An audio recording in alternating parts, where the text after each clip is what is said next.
We're not politically correct, we just have common sense. Unscripted, unfiltered, unfaltering. Show of Support's Hunt for Heroes offers tributes and true stories of remarkable courage.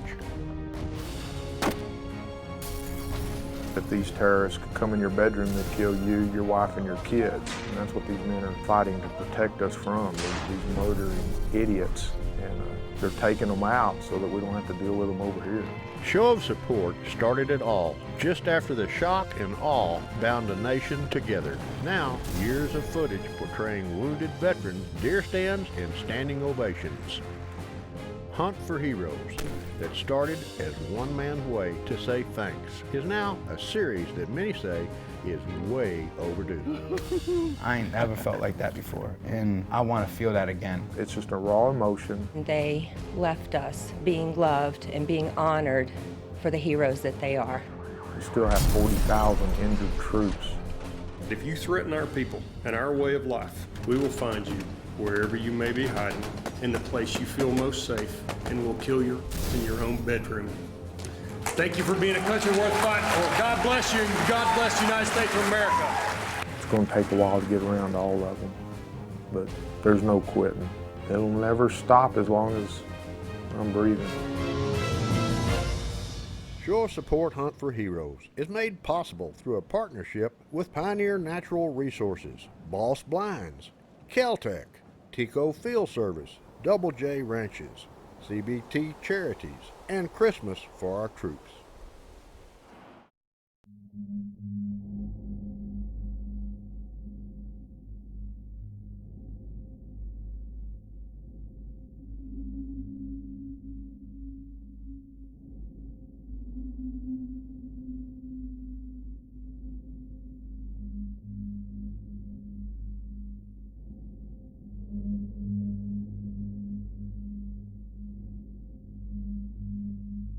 The rugged landscape of the Texas Hill Country.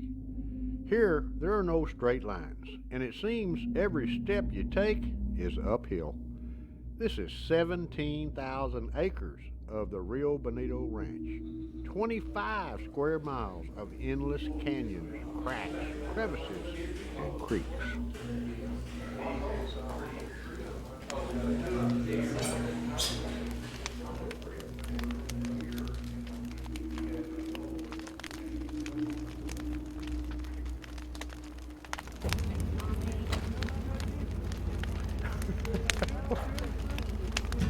How you doing, brother? Good to see you, man. Thanks for coming. I'm doing good. Show of Support's Terry Johnson greets two hunters. Just in after a long plane flight, Special Forces Sergeant Tommy Shoemaker is here from Louisiana. Kind of uneasy coming. I didn't know what this was going to be like. If it would have been a larger group, I probably wouldn't have done this. But Terry said, oh, it's only going to be 3 or 4 of y'all. It's a small group. I really want you to come. How you doing? I'm doing good. How you doing? Good. We'll shake hands anytime. There you go. That's right. How you been? Looks have fun. Retired Army Sergeant Kenny Ritchie is here from Georgia. I called 2 weeks ago asking me if I could come. I did not look it up online. Texas is one of them places. I don't think there's a bad place here. It's a beautiful country and this excitement. Yeah, I don't even know if there's a word I can use to express how I feel when I come to Texas. No, Molly, just want to take just a second. You've heard my little spiel, but you're going to hear it again. Then you're going to hear it again. This is a day Terry has been looking forward to, but finding the words is difficult. There are people in this room he hasn't seen since that terrible day back in Midland, Texas, when Terry Johnson's world fell apart. Tommy Shoemaker is a survivor from the train accident that took the lives of 4 American heroes and injured 16 others. But there's some unfinished business from Midland, and Terry is trying to carry on with his commitment he made years ago. One thing about people from West Texas, they're not ones to run and hide. 10 years ago, and this will be our 10th year starting this year of doing this. I took 2 men hunting, and it was real easy. I loaned them each one of my rifles. Well, the next year we took 12 guys and I didn't have 12 rifles. So part of our deal is presenting a rifle. It's just part of what we do. It's part of our tradition. It's something I want you to use on this hunt. It's something I want you to use again later and remember this hunt.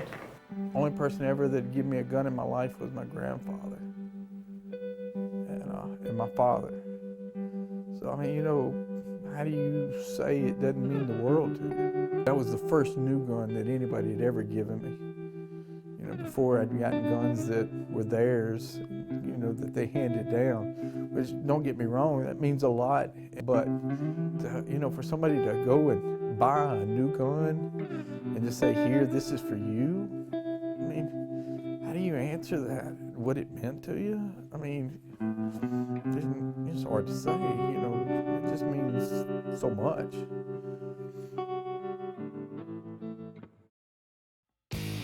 Nope, it doesn't take long for a hunt to get out of hand.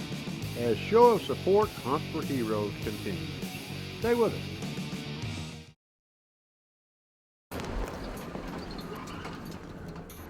There's some rams down there. Rams? With a black. That's a pretty ram. A good one? That's a good ram. The weather's changed in the unpredictable springtime in the Texas Hill Country. Hunting guide Dan Bach stops the Suburban after a very brief glance at a group of rams after what started out to be an uneventful morning until now. Kenny's up at bat, and he and Dan leave Tommy back at the vehicle for what will turn out to be a very long stalk. We're going to try to get on him right here, see if we can get him to cut back just a little bit to the left, get us a little better opening.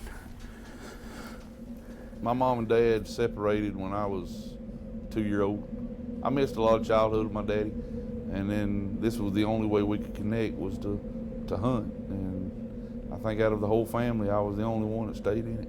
I got into hog hunting maybe 5 years ago when I shot my first one. Coming out of combat, I had a lot of anger, and a guy introduced me to taking hogs with a knife and spear, and I noticed that on my roughest days I could go out there and come home with a big old smile on my face. I've been in the military as of January 28th. I have in 18 years. Something I planned on doing 4 years ended up turning into a career. December of '09, we were clearing an area to put another FOB, which is a forward operating base. And we had a major that had probably never seen combat a day in his life. As we got off the helicopter and the helicopter lifted off, we started taking mortars. They slowly walking them in, 10 meters at a time. Oh, sweet, that was right on camera. Right there. And the major froze up, wouldn't move, screaming, yelling at him to get down because we was just afraid one of the mortars was going to hit him. The last one that fell, it was just too close. So I took off running and tackled the major to get him down just as another mortar come in and went off. And at that time I took shrapnel into my gut. And at that time I was medevaced out of Afghanistan and brought back to where Friday I'll be officially retired, medically retired from the military, 100% disabled. But it's a job I'd go back and do tomorrow if given an opportunity. I love it. Matter of fact, this one right here, which is my infidel, to let all the cowards over in Iraq and them know who I was. Bin Laden, put him on there, and that was before he got killed, so actually the bullet hole wasn't even there at the time. I'm working on my back. I've actually got a soldier's cross that's going to cover my whole back, and in all my tours, friends and all, and the men I've lost, the total number was 48. So I'm going to have the number 48 put above it, and then, like I say, just slowly keep adding to it till I get every inch of me covered. I don't talk about it. About the only time I ever let it come out is with other troops because they've seen it. They know what we go through over there. But to this day, my wife couldn't tell you what I saw, what I've been through. She sees a lot of stuff, nightmares, stuff like that, so she knows it wasn't good. But other than that, it's just, to me, I took on the devil and I won. I come out of there alive.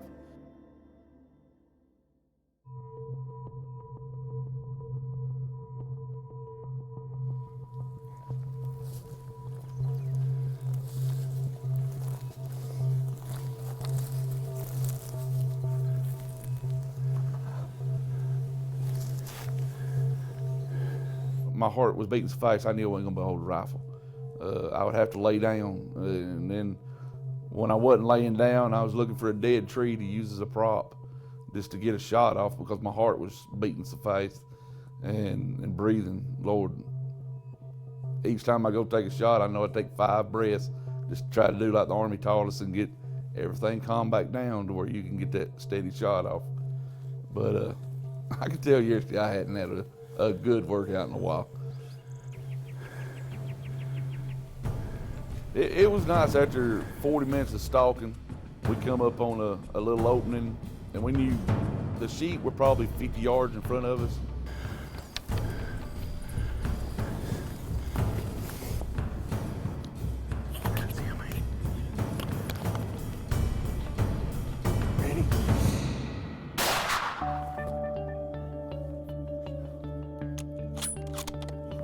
Yes, that's what I'm talking about. Right there, yes.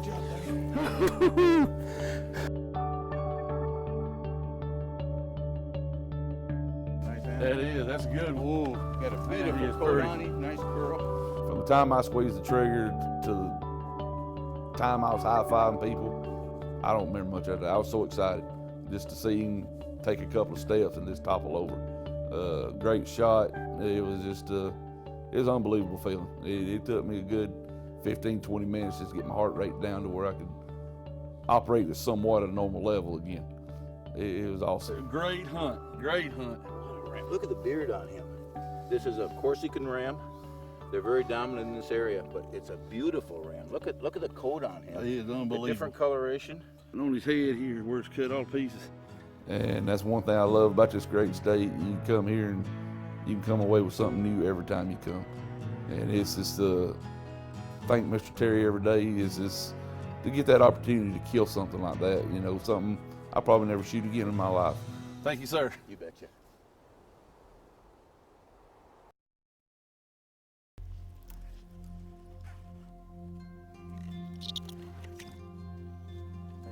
I started hunting with my grandfather before I was ever in the military. I guess I was probably 12, 13, first time I ever went hunting. Tommy Shoemaker is alone in a rare spot where he's got 2 open shooting lanes. He's just got to do a little landscaping and make it work. But with every twig he breaks and branches that he bends, there's always the pain that comes with having every joint in your body dislocated. I was on a convoy with some guys there that needed an extra vehicle, and we were going out of Camp Phoenix, and a suicide bomber hit the gate as I was coming out, and I just got real lucky. A French armored personnel vehicle was between my vehicle and the suicide bomber because I was in an open vehicle with no doors, and I got a bunch of glass and shrapnel over the top of the armored personnel vehicle and the concussion from the explosion and all that. But, overall, I wasn't hurt much that time. And the last time I was on a convoy going to Jalalabad with some Marines, and they were short a vehicle, and I got in their convoy and they put me in the middle, and it hit my vehicle, crushed my leg, dislocated about every joint in my body. But we were able to, we were pinned down for a little while they were giving fire, but they were able to get me out of the vehicle. Still in recovery and reclusive by nature, Tommy hesitantly accepts an invitation to Midland, Texas, November 2012, where as one of 25 warriors and their wives, he receives the key to the city. Tommy and his wife Pam are seated on the first of 2 parade floats.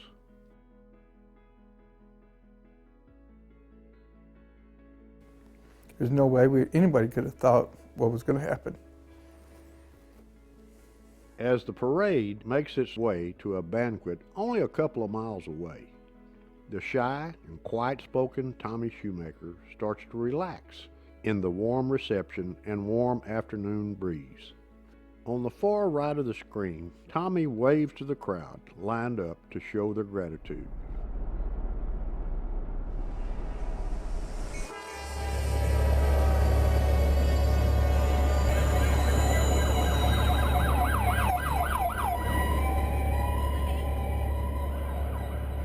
Only seconds after the worst disaster in the history of Midland, Texas, Tommy and the rest of the survivors administer medical aid.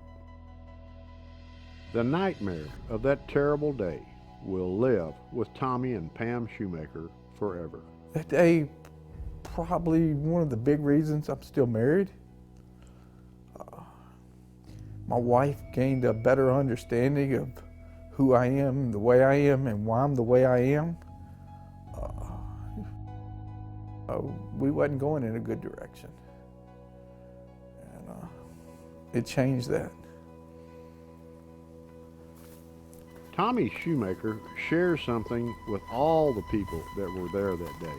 The memory of 4 American heroes, William Lubers, Gary Stauffer, Lawrence Boyven, and Joshua Michael.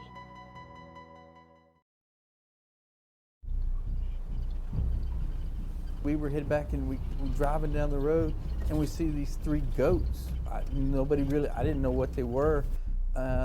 We just had seen them. The guide who was with us, really, he got a good look. As soon as they saw us, they were gone. And it was 3 of them, the black and white and 2 solid whites.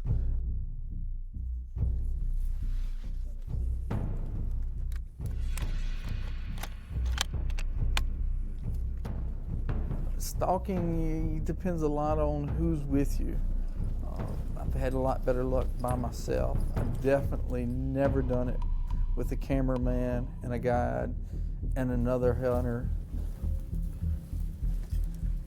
Tommy Shoemaker's last day of hunting, and he's got Dan Bach to guide him, and Kenny Ritchie along for spotting what promises to be a quick glimpse, hopefully at a male Catalina spotted earlier.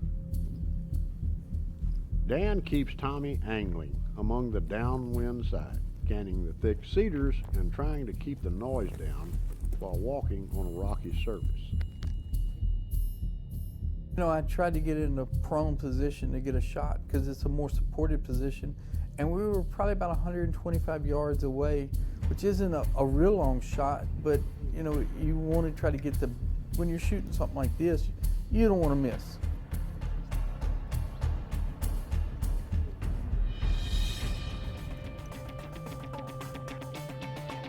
This is our best and probably our only one shot to get a shot at the animals was this position we were at. If we tried to get any closer or move in, probably wouldn't be able to get anywhere near.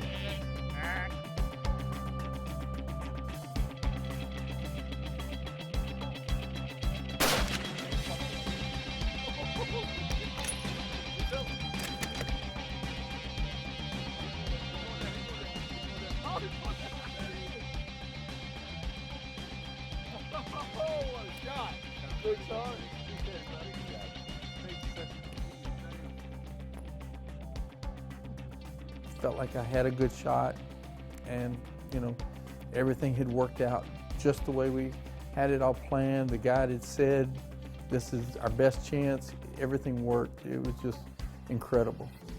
What do you think, dude? Dude, this is unbelievable. Mr. Dan, what do you think?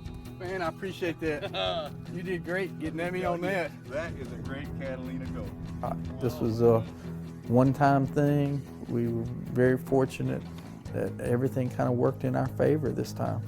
Appreciate y'all helping me. That was some awesome shooting right there. Appreciate y'all. Kind of figured out where they might go. We got over there and caught them in the trees. Caught them in the trees, and we did a sneak on them. You know, I've never done that before. I've never mounted anything. To be able to have that and to be something that, you know, show of support was a part of just makes it that much better. For two warriors, the lodge at the Rio Bonito Ranch will always have a very special spot in their hearts. For both Kenny Ritchie and Tommy Shoemaker, the road to recovery has been a long ordeal. It's trips like these that ease the pain and soothe the souls of those who can proudly say they are part of the greatest fighting force the world has ever known. To get away from everything for a little while and just kind of step back and take a minute to yourself and relax and get around people that you can relax and be comfortable with and talk to. Hang on, I cut your head off. Hang on. 1, 2,